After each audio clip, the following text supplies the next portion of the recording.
अस्सलाम वालेकुम जी। आज आम के अचार की एक ऐसी रेसिपी लेके आई हूँ आपके लिए जो कि दाल चावल और पुलाव के साथ बहुत ही ज़बरदस्त लगती है। उसके लिए मैंने 1.5 किलो कच्चे आम ले लिए। उनको पहले मैंने वॉश किया, फिर ड्राई किया अच्छी तरह से, और मैंने फिर उनको बहुत ही बारीक बारीक काट लिया। अब मैं डाल रही हूँ इसके अंदर 1 टेबल स्पून हल्दी और 1 टेबल स्पून जाएगा जी इसके अंदर नमक। इसको अच्छी तरह से मिक्स करते हैं। और उतनी देर में अगर आपने मेरे चैनल को अभी तक सब्सक्राइब नहीं किया तो सब्सक्राइब करें, बेल के बटन को प्रेस करें, ऑल के ऑप्शन पर क्लिक करें ताकि आने वाली वीडियोस के तमाम नोटिफिकेशंस आप तक आते रहें। वीडियो अच्छी लगे तो लाइक और शेयर भी कीजिएगा जी। मिक्स करने के बाद अब मैं इसको कवर करके 8 से 10 घंटे के लिए रख दूँगी। आप ओवरनाइट भी रख सकते हैं। 750 ग्राम ले लिया मैंने सरसों का ऑयल। इसको अब मैं कर रही हूँ अच्छी तरह से गर्म, और ये बहुत गर्म हो चुका है। अब मैं इसको उतार के अच्छी तरह से ठंडा कर लूँगी जी। अब मैंने एक पैन ले लिया है। इसके अंदर मैं डाल रही हूँ 1 टेबल स्पून मस्टर्ड सीड्स यानी कि राई, और 1 टेबल स्पून मेथी दाना। इनको हम ड्राई रोस्ट करेंगे, थोड़ा सा बस इसको रोस्ट करेंगे।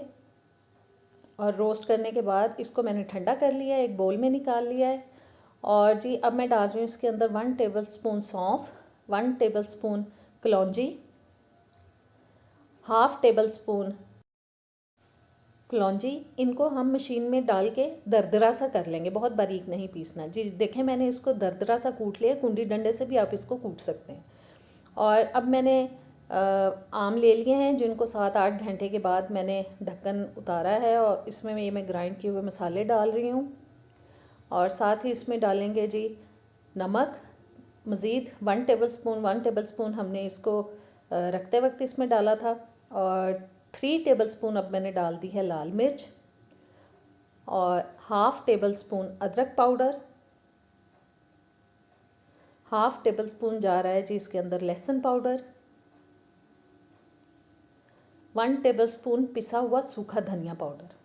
और इन तमाम मसालों को अच्छी तरह से हम मिक्स करेंगे ताकि ये आम के पीसेस पे अच्छी तरह से सारा मसाला लग जाए। बहुत मज़े की लगती है ये रेसिपी। थोड़ी मेहनत करनी पड़ती है, लेकिन एक दफ़ा की मेहनत और सारा साल आराम।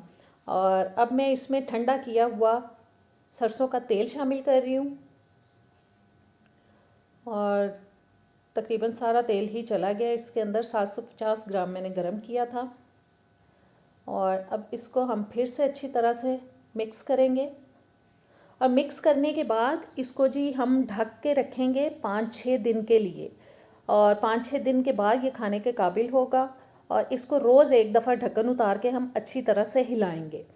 और बहुत ज़बरदस्त रेसिपी है, इसको आप ज़रूर बना के रखें। ये चावलों के साथ, बिरयानी के साथ और पुलाव के साथ बहुत मज़ा देता है ये अचार। इंशाल्लाह ताला आपको ज़रूर पसंद आएगा। और अब मुझे नेक्स्ट वीडियो तक दें इजाज़त। अल्लाह हाफ़िज़।